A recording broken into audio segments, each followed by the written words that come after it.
Hello and welcome back to my channel. In my previous video I said that I will explain the cause of all the wars of Islam. Let's start with the most criticized one. In my previous video I showed a Quora post in which a Islamophobe says that Prophet Muhammad, peace be upon him, hated Jews. He is probably talking about the Battle of Khaybar, which was fought between Muslims and Jews. To understand the whole scenario we go with the before this war took place, so let's see if his claim is supporting the history. At the advent of Islam there were three Jewish tribes that lived in Medina known as the Banu Qaynuqa, Banu al-Nadir, Banu Qurayza, as well as other Jewish settlements further to the north. As soon as these three tribes realized that Islam was being firmly established and gaining power, they adopted an actively hostile attitude, in violation of their own treaty with the Prophet of Islam, S.A. The result of this was the expulsion of two of the tribes from Medina, and the execution of the third, the Banu Qurayza, for reasons that we shall shortly review. It is a common allegation against the Prophet Muhammad, S.A., that this execution was at his say-so, and that he mercilessly massacred hundreds of Jews of the Banu Qurayza in cold blood. Are they right? Many underlying factors were present prior to this incident. It is surprising that Prophet Muhammad's S.A. name is mentioned in connection with this incident, as he had no say in the eventual outcome of the treason committed by the Jews of Banu Qurayza. With the migration of the Holy Prophet Muhammad from Mecca, chased as a refugee with his companions into Medina, the nascent Muslim community was brought into direct contact with three Jewish tribes, Banu Qaynuqa, Banu al-Nadir, and Banu Qurayza. At the time of his migration, the idolatrous tribes of Aus and Khazraj, backed by various Jewish tribes, were close to war. The arrival of a third party, independent of these two groups, moved the Aus and Khazraj to make Muhammad the leader of Medina, so as to arbitrate between their differences. Thus, his arrival and appointment as head of the city-state averted war. The major task of the Prophet of Islam on entering Medina, therefore, was to establish peace between different religious and ethnic communities in the milieu of a city-state. He achieved this remarkably, beginning with the Constitution of Medina. For us to have a deeper understanding of the events surrounding the Banu Qurayza, we need to return to the covenant he established between the various tribes of the city, known today as the Constitution of Medina. The Constitution of Medina is a historic document which showcased the rights of all citizens of Medina and laid down the foundations of what a civilized society should look like. It is, in many ways, the earliest blueprint of secularism that we have. The immediate concern of the Prophet Muhammad, S.A., was to establish unity of identity out of the three major groups of Medina, the Muslims, the idolaters, and the Jews. The rights of each group on each other were stipulated clearly in this document. Notable passages included: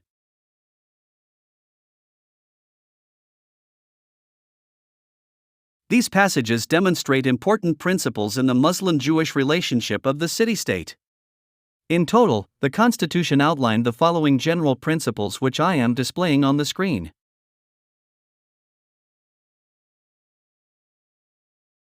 The document is clear that the Jews and Muslims must support one another as a single community against each other's enemies. The Quraysh are singled out in Section 8.3 as a people not to be given protection in any way. It was not long after the success of the Battle of Badr that the Jewish tribes took up a hostile attitude against the Muslims. They repeatedly warned the Muslims that, despite their covenant, they should not become arrogant for having won at Badr. Mirza Bashir Ahmad, quoting Tabari, narrates in his work, Seal of the Prophets Volume 2, that among their taunts was their saying. Their actions did not stop at words. The Banu Qaynuqa were the first to adopt an actively hostile posture against the Muslims. This was to such an extent that the Muslims became fearful of the Prophet Muhammad going out at night, for fear that the Banu Qaynuqa would attempt to assassinate him. Al-Ibafai Tamziaba, Al-Asqalani, Volume 3, pages 425-6. Finally, their hostility culminated in their sexual assault of a Muslim woman, resulting in a street riot between Muslims and Jews. When the Prophet Muhammad rode to the situation, he sought to calm it down, but received only further threats. At this, he rode to the fortress of the Banu Qaynuqa, and before long, had them expelled from the city for repeated violations of their covenant. The condition of the Banu Nadir was not much better. One of their chiefs, Salam bin Mashkam, provided information to Abu Sufyan after the Battle of Badr, on account of which he killed Muslims in a raid. Ahmad, M. Seal of the Prophets Volume 2, page 279, Further, they went so far as to attempt an assassination of the Prophet Muhammad. One Jew by the name of Amr bin Yashash attempted to throw a large stone on the Prophet's head as he was resting beside a wall. The consequence of this was that the Prophet Muhammad commanded the Banu Nadir to vacate Medina, for violation of their pact. They eventually succumbed after a siege of their fortress, described in the following words by the Quran.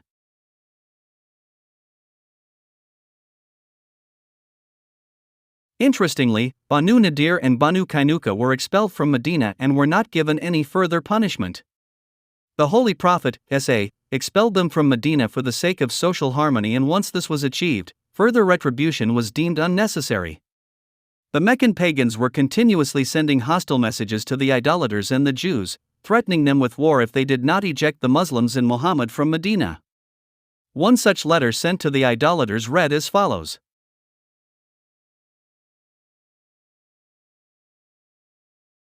A similar letter was sent by the Meccan pagans to the Jewish tribes after the first battle between the Muslims and the pagan Meccans, the Battle of Badr, which the Muslims won. It stated this.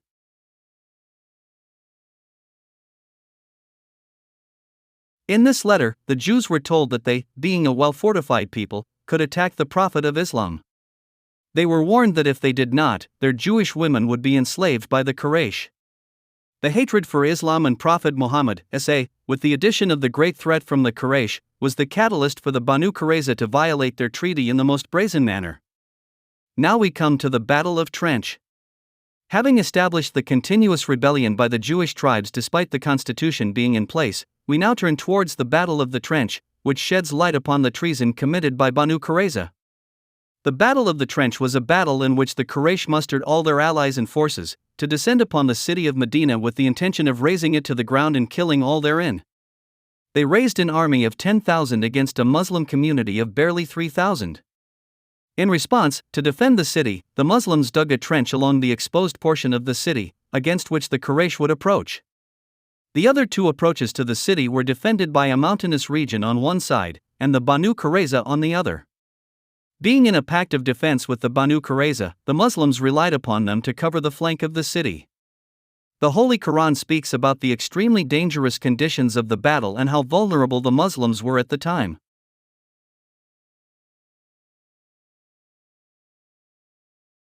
The verse of the Quran mentioned shows how the Muslims were surrounded from all sides by the enemy, and only a trench stood in their way to attack Medina.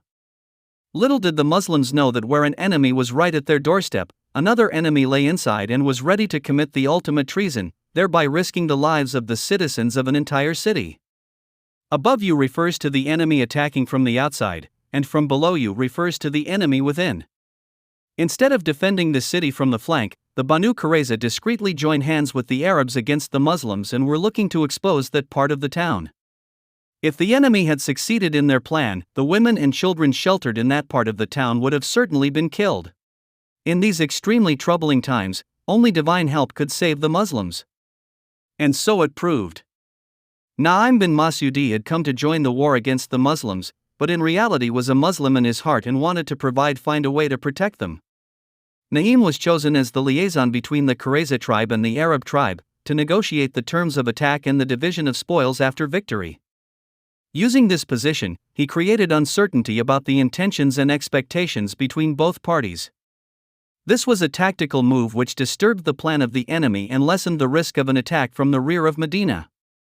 Na'im first met with the chiefs of Qurayza and reminded them of the risks attached.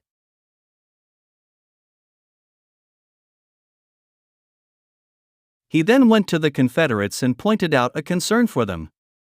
This was enough to cause doubt amongst the different enemy groups, and the uncertainty fell in favor of the Muslims.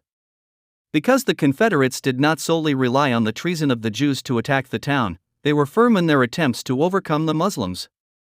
This leads us to the second crucial divine intervention as mentioned in the Quran.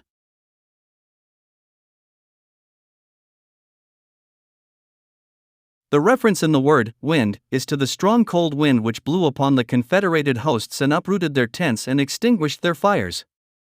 This divine intervention caused panic in the enemy ranks and superstition overwhelmed them, causing them to leave the siege overnight. After the dispersing of the Arabs who intended to eliminate Islam, the next and very crucial step was to deal with the treason committed and to identify the reasons behind the broken covenant.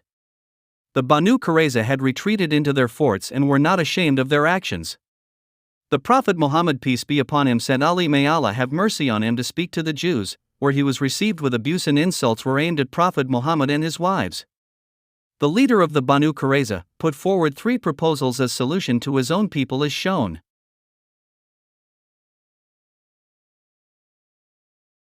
The Banu Qurayza refused all the proposals and were not ready to accept their war crimes. This led to them to remain in their fortress, unwilling to negotiate. Finally, after tiring from the siege, the chiefs of Banu Qurayza requested for Abu Lubaba, an Ansari chief, a now Muslim converted tribe, friendly to the Jews. They wanted to come to a settlement with Prophet Muhammad. Although Abu Lubaba said that they should make peace with the Prophet Muhammad, at the same time he signaled with a hand across his throat that death appeared inevitable for them. On returning from the Jewish fortress, he realized he had done wrong by signaling in this manner, and was overcome with remorse for suggesting that the Prophet Muhammad would have them executed. So tormented was he by his action that he tied himself to a pillar in the mosque of Medina, stating, "I will not leave this place until God forgives me for what I have done." After 6 days, God revealed forgiveness for Abu Lubaba.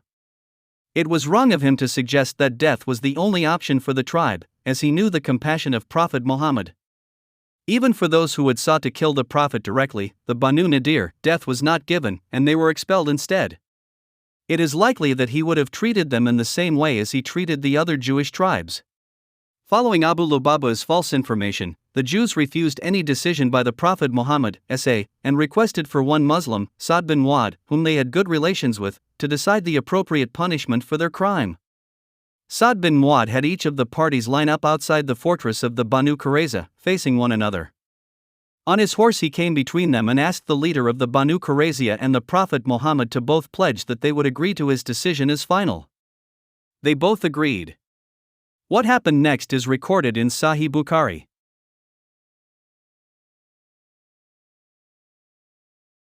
In making this judgment, Sa'd explicitly stated that this judgment of his was given not in accordance with the Quran, but in accordance with the judgment of the Torah, the law of the Jews themselves, as recorded in Deuteronomy 20 verse 10. The number of combatants from Banu Qurayza who were killed is not known. Different reports point to different numbers. The following research points out many problems with the high numbers presented with regards to this incident. The author also points out other crucial points which infer that the number simply does not match the state and the size of Medina. The number of combatants killed varies and can be disputed, but one thing is for certain is that they were punished for treason and for endangering the lives of the innocent public and ultimately rejected the judgment of the Holy Prophet. Ultimately, judgment was given by a judge they chose, in accordance with their own teaching.